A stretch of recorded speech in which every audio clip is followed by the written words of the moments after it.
Coming up on This Week in Trek, we finally finished Season 4 of Enterprise, decide to revisit the 2009 Star Trek movie because reasons, and we join SF Debris as he looks back on an early miss for Deep Space Nine. All this and more on TWIT.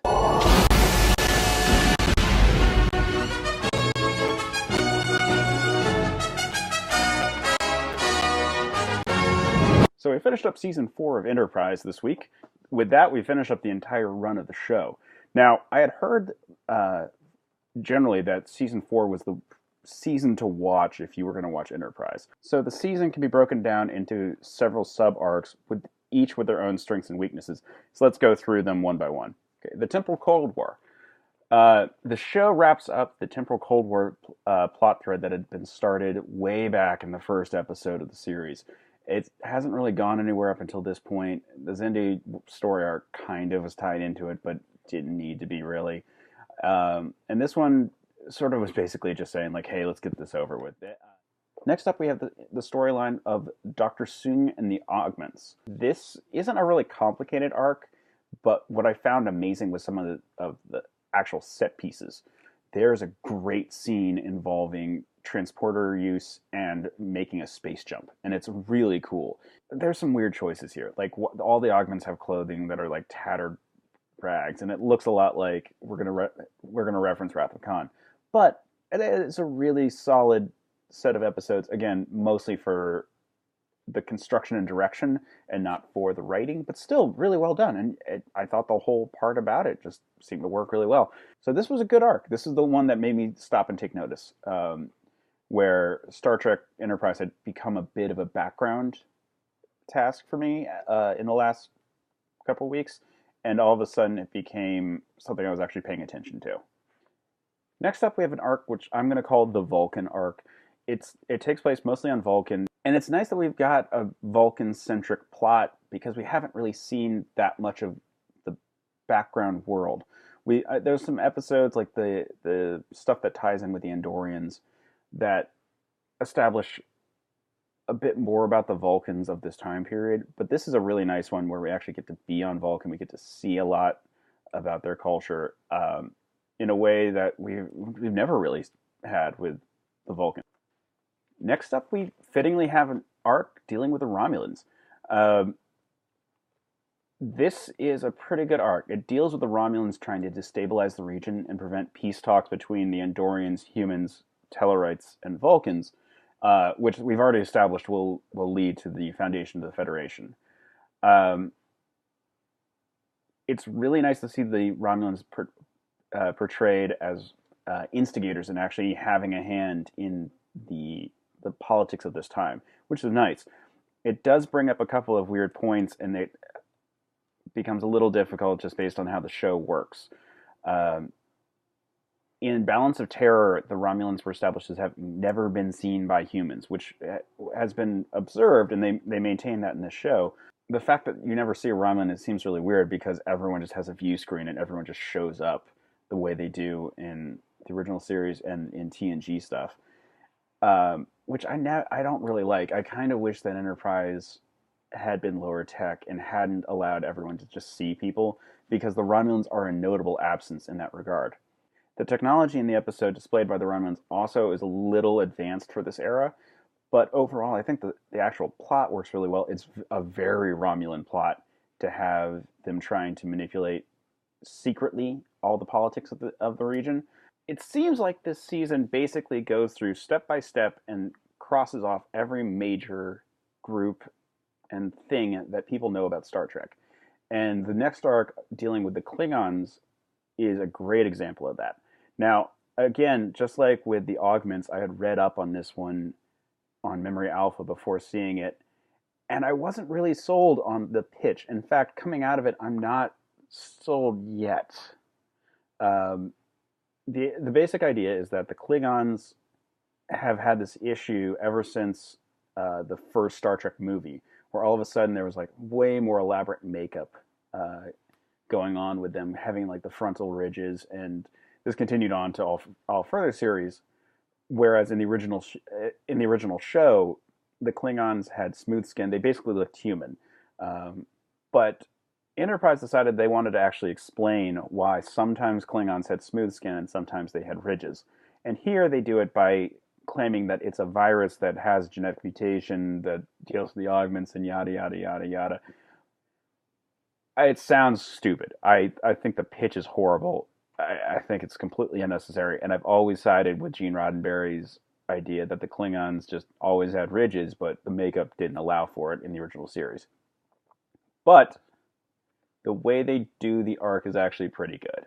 And in fact, I was actually pretty happy to see that they pulled off something that sounded really bad. That every time I looked at the story pitches for it, it looked really bad. But they made it work. And actually, even the way they did the makeup for like the smooth-skinned Klingons still looked Klingon. It was just surprisingly well done for a really weird idea. But I'm really pleased and, in fact, really surprised. And that's kind of the spot where I realized that the show really had some legs. Next up, we had a mirror two-parter, a mirror universe two-parter.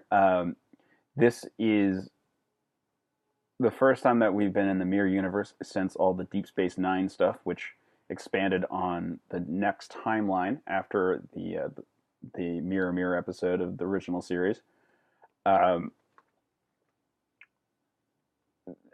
I think they do a really good job once we get into the more love letter to the original series stuff. It's a two-parter, which it probably should have been a one-parter. The episode the first episode drags a bit, and it shows a lot of like kind of inane stuff going on. It would have been a really great, really tight one-parter if they just raced into finding the Defiant from the Tholian web, and then set up all this like great homage stuff to the '60s world. And it was really cool. And I think every time we showed like scenes from, a Constitution class ship in this HD environment, it looked really good. Everything about it looked great. It's reminiscent of fan film stuff that I've worked on, in a really good way. It just feels a lot of fun.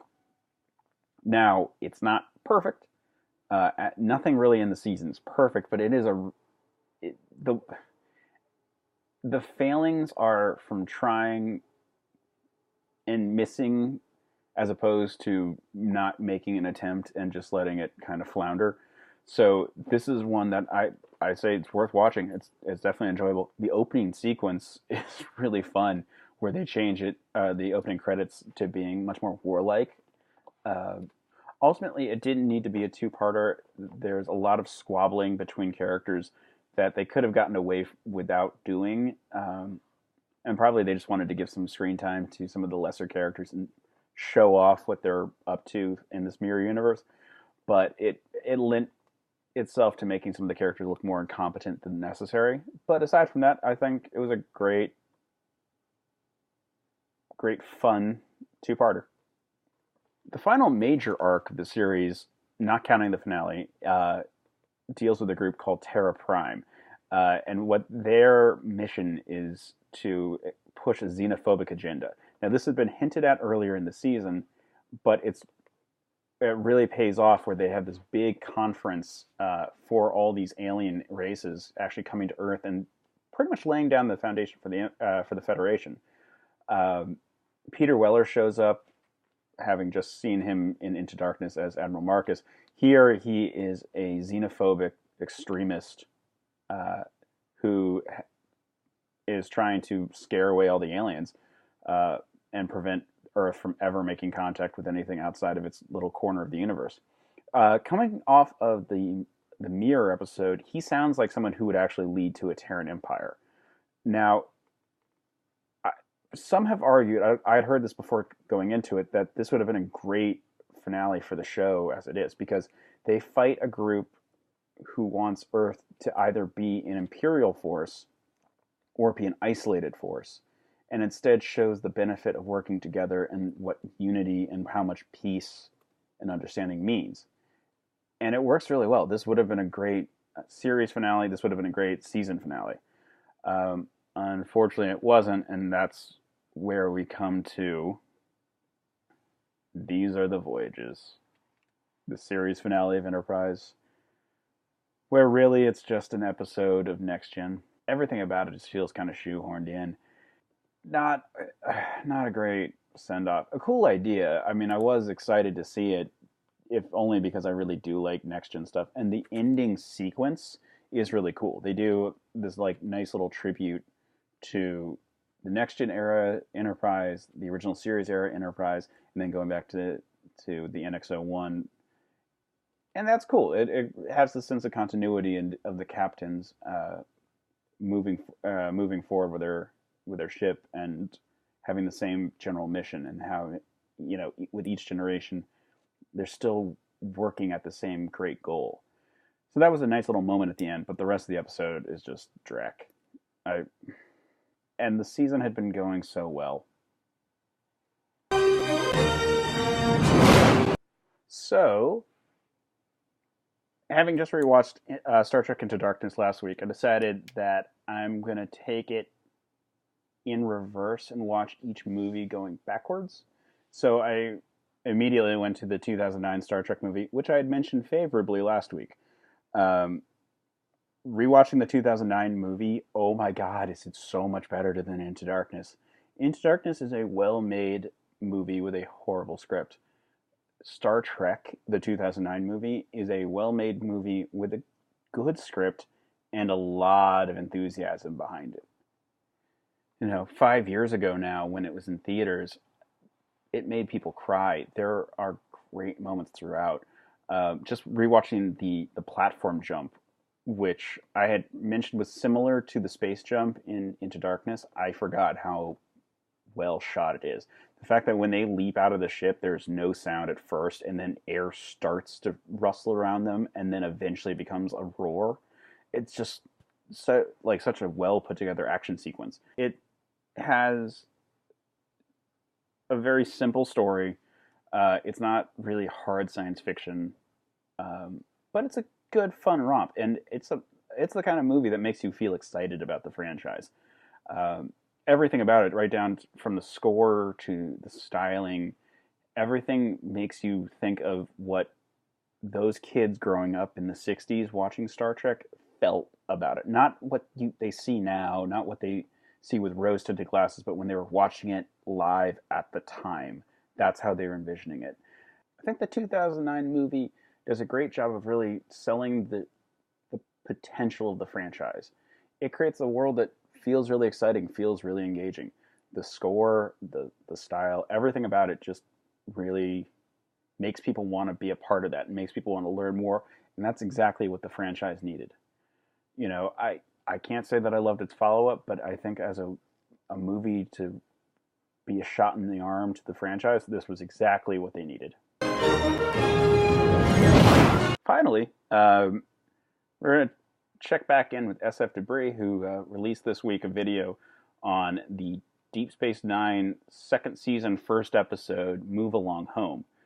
Now, this episode is not very good. I don't think anyone really disagrees on that one. SF Debris spends some good time explaining why it doesn't work. And again, I like his reviews, so this is one that it was nice to see, especially because he usually is very nice to Deep Space Nine episodes, mainly because the rest of the series is really good, and I agree with him on that one. But this is an early misstep in the show. Coming off of the season 1 finale, which I thought was a really tight ending, even though it's true that the main arc of the show, it hadn't really built up its steam yet. I thought from the first season, Deep Space Nine had a lot more going for it than, say, Voyager or Enterprise. And this did not continue that momentum that the finale had. So that's unfortunate. But overall, still it's an episode I would tell you to skip in general. Next week, we're going to do a retrospective on Enterprise as a whole. We're going to do Star Trek Nemesis. And then the following week, we'll be doing the Enterprise playlist, essentially. So again, let me know what episodes you think should either make the cut or be tossed on the side. And I will see you guys next week.